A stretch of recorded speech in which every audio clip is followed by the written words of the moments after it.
Welcome back in our channel. How are you sahabat YouTube? Semoga Anda semua dalam keadaan sehat dan bahagia, dilancarkan rezekinya dan panjang umurnya. Senang sekali pada video kali ini kita dapat bertemu kembali. Pada video kali ini kami akan membahas apa sih dampak resesi dan inflasi terhadap usaha minimarket, toko kelontong, dan warung sembako ya. Kita tahu saat ini di media sosial, baik itu di TV, di media massa seperti koran, yaitu santer membicarakan inflasi dan resesi ya. Saat ini di Argentina inflasi sudah mencapai 90%, nyaris 100% ya.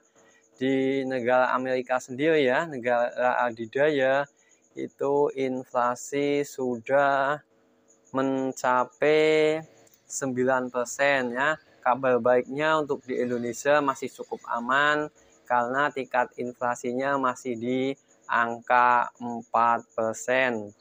Namun bukan berarti kita harus nyantai ya. Kita tetap mesti waspada ya, agar supaya kita tidak kena dampak resesi. Kita tahu sama-sama saat ini terjadi perang antara Rusia dan Ukraina, yang mana menyebabkan harga minyak dan gas melambung tinggi. Bahkan harga pangan pun cukup melambung tinggi ya. Di Eropa kita lihat sama-sama sekarang kesusahan gas ya, kesusahan, sehingga terjadi resesi ya. Kita tahu sama-sama di Inggris, Italia, dan Jerman. Mudah-mudahan negara kita tercinta Indonesia tetap aman dan tidak terjadi resesi. Oke teman-teman, sebelum kita lanjut, bagi teman-teman yang baru bergabung di channel kami, silahkan subscribe, tekan tombol loncengnya sehingga kita semangat untuk membuat video-video yang baru. Langsung aja teman-teman, apa itu resesi? Resesi yaitu sebuah periode penurunan ekonomi secara sementara saat aktivitas perdagangan juga industri berkurang. Biasanya tanda-tandanya yaitu penurunan produk domestik bruto atau PDB selama 2 kuartal berturut-turut ya. 2 kuartal yaitu 6 bulan ya teman-teman. Ini terjadi seperti saat beberapa waktu yang lalu terjadi COVID-19, sehingga ada lockdown di beberapa negara ya kan, termasuk Indonesia, ada pembatasan sehingga aktivitas ekonomi dan produksi menurun drastis ya. Oke, kemudian saat perang Rusia dan Ukraina juga mengalami penurunan produksi gandum pangan ya, sehingga terjadi krisis pangan di Eropa. Kemudian inflasi. Apa sih itu inflasi? Inflasi adalah kenaikan harga barang dan jasa secara umum dan terus-menerus dalam waktu tertentu. Contohnya yaitu dengan kenaikan harga pangan dunia saat ini ya, melonjak drastis ya. Di Eropa, di Indonesia belum begitu terasa.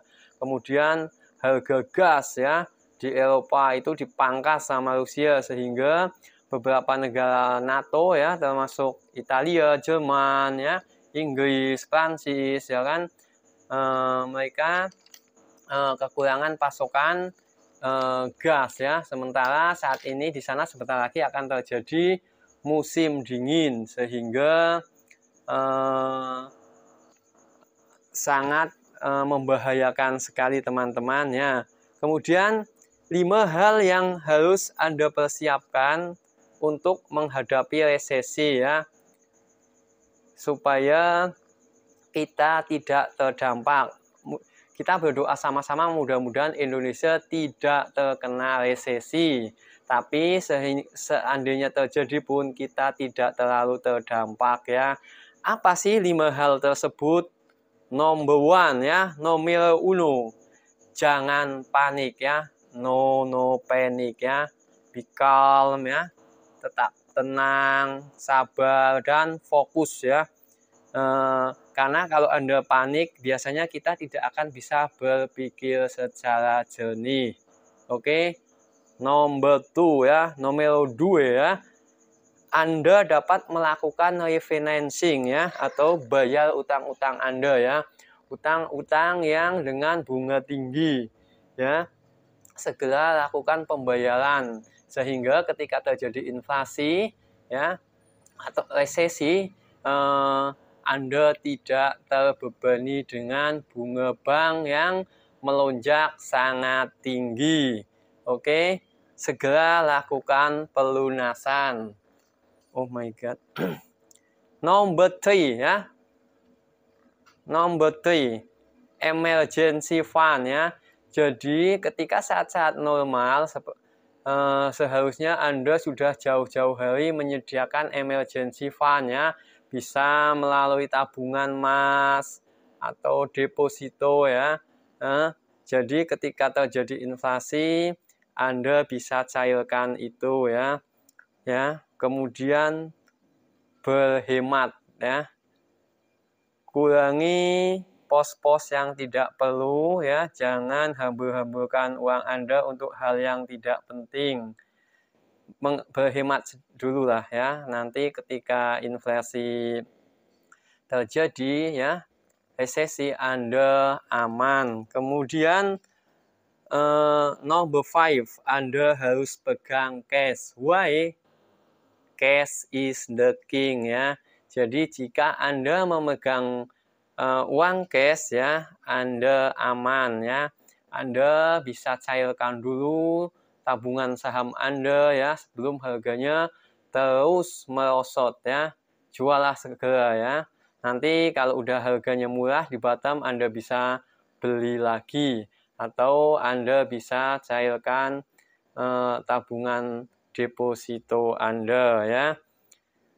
Tapi teman-teman, dengan adanya resesi biasanya menciptakan sebuah peluang atau opportunity yang baru. Sebagai contoh, saat terjadi COVID-19 ya, maka ada sebuah peluang usaha masker. Saat itu kita diwajibkan untuk memakai masker, jadi semua orang memakai masker sehingga usaha ini sangat potensial.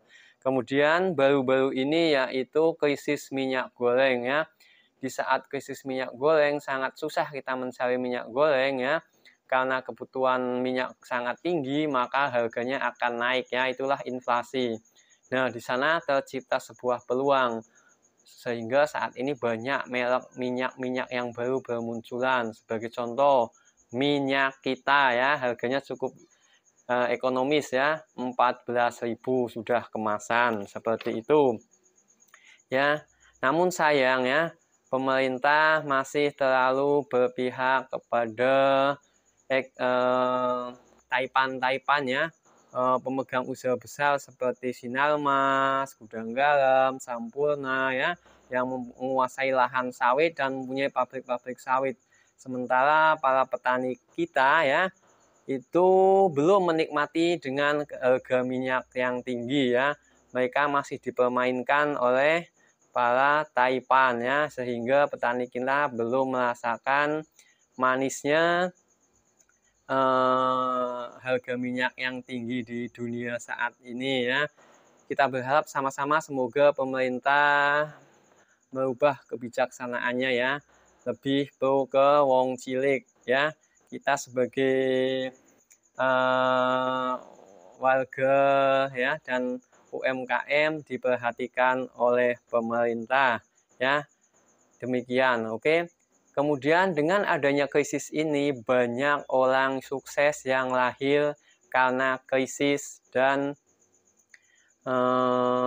resesi, ya. Sebagai contoh seperti Gojek, ya, pemiliknya Bapak Nadiem Makarim itu sekitar tahun 2013. Di saat krisis itu mereka berpikir untuk menciptakan sebuah transportasi, ya, yang sangat modern, ya, sangat membantu masyarakat, dibutuhkan masyarakat, dan beliau sangat sukses saat ini, ya. Oke, jadi intinya adalah kalau kita jeli, krisis adalah sebuah peluang, ya. Karena banyak orang sukses yang lahir dari krisis dan resesi. Semoga kita semua terhindar dari krisis, ya. Dan negara kita aman-aman saja, ya. Tidak terjadi hal-hal seperti pada tahun 2008, ya, terjadi krisis yang sangat luar biasa, ya. Demikian tadi video dari kami. Terima kasih banyak sudah menonton. Semoga video ini bermanfaat bagi kita semua. Salam sukses luar biasa buat kita semua. Thank you for watching. Ciao, ciao. Arrivederci.